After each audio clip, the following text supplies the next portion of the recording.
अल्हम्दुलिल्लाह, अल्लाह का शुक्र। जो लोग मजलिस इत्तेहादुल मुस्लिमीन को 0 सीट दे रहे थे, अल्लाह ने उनको खुद जवाब दे दिया।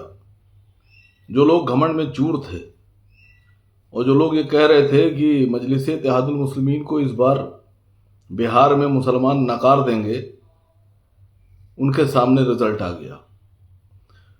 पप्पू यादव जी, आप तो बहुत चिल्ला चिल्ला के कह रहे थे कि आमोर में जलील मस्तान जीतेंगे, और अगर अख्तरुल ईमान जीत गए और जलील मस्तान हार गए तो आप राजनीति से इस्तीफा दे देंगे। अब तो जलील मस्तान तीसरे नंबर पर आ गए, हारना तो बहुत दूर की बात है। तो अगर अब आप असल मर्द हैं तो आज शाम को 9 बजे से पहले पहले आप सांसदी से भी इस्तीफा दे दीजिए, राजनीति से भी इस्तीफा दे दीजिए और फौरन आप हिंदुस्तान की राजनीति से आउट हो जाइए, क्योंकि आपने ही कहा था कि हम इस्तीफा दे देंगे सियासत से अगर अख्तरुल ईमान जीत गए। दूसरी बात, भारतीय जनता पार्टी ने पूर्ण बहुमत हासिल किया, जेडीयू ने सीटें लड़ी, जीते, सरकार बनाने जा रहे हैं। जो भी नई सरकार बन रही है, सियासी उसूल के हिसाब से मेरी शुभकामनाएं। लेकिन अफसोस इस बात का है कि कुछ लोग जो चुनावी मैदान में थे, उनके पास न तो मुस्लिम लीडरशिप थी, न नौजवानों की लीडरशिप थी, न सियासी लीडरशिप थी। भारत की राजनीति सियासी नेताओं के बल पर चलती है। सियासी नेता सामाजिक मुद्दे तय करते हैं और मैदान में उतरते हैं और पार्टियों को जीत दिलाते हैं। लेकिन कुछ लोग अपने साथ सियासी नेताओं, सियासी रहनुमाओं को छोड़कर जेएनयू के, जवाहरलाल नेहरू यूनिवर्सिटी के छात्र नेताओं के बल पर राजनीति कर रहे थे। उनकी टीम जो है वो छात्र नेताओं की टीम है, तो उनके नारे भी छात्र नेताओं वाले थे, उनकी सोच भी छात्र नेताओं वाली थी और उनके मुद्दे भी छात्र नेताओं वाले थे। अगर सियासी नेता होते तो मुद्दे भी वैसे ही होते, नारे भी वैसे ही होते।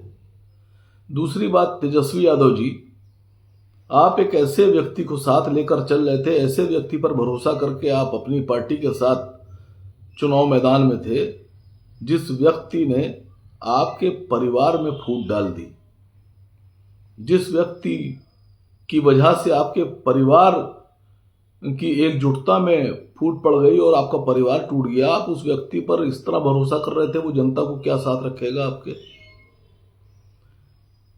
मैं एआईएमआईएम के अपने जीते हुए सभी विधायकों को शुभकामनाएं देता हूं, उनको बहुत बहुत मेरी तरफ से मुबारकबाद पेश करता हूं।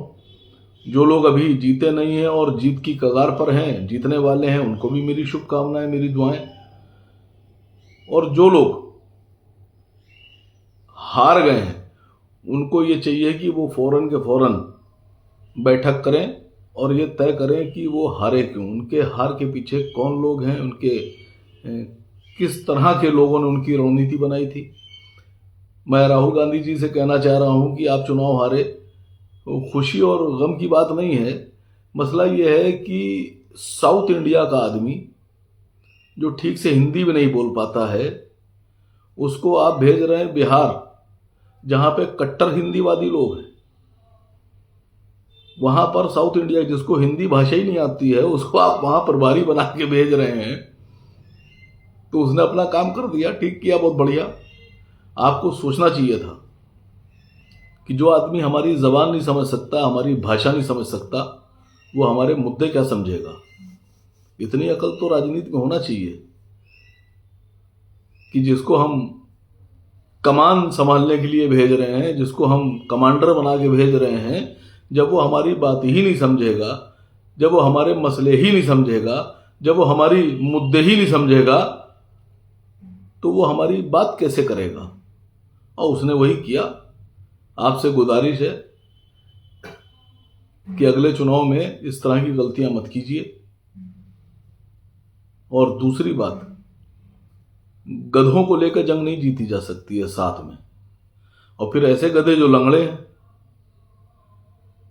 जंग घोड़ों के साथ लड़ी जाती है तभी जीत सकते हैं, और आप गधों की टीम बनाकर उतर गए।